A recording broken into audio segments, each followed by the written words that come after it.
সাহসী অভিনয়, বুদ্ধিদীপ্ত উপস্থিতি ও চরিত্র নির্বাচনের অভিনব দায় বরাবর দর্শক হৃদয়ে জায়গা করে নিয়েছেন দুই বাংলার জনপ্রিয় অভিনেত্রী জয়া আহসান।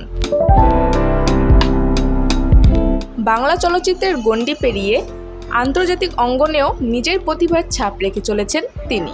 সম্প্রতি এক বক্তব্যের কারণে আবারও আলোচনায় এসেছেন এই সুন্দরী।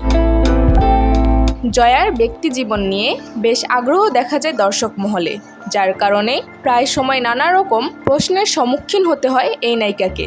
সম্প্রতি এক পডকাস্টে তার ব্যক্তিজীবন নিয়ে কথা বলেন জয়া।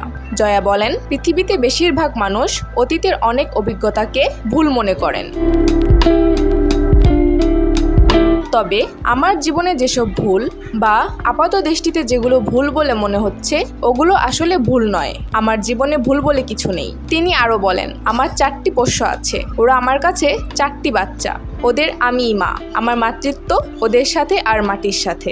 ওরা জীবন থেকে নেগেটিভিটি চুষে নেয়। আমার যে 4টি বাচ্চা আছে, ওরা আমাকে খারাপ থাকতেই দেয় না। 4টি পোষ্যের 4টি আলাদা নামও দিয়েছেন জয়া আহসান।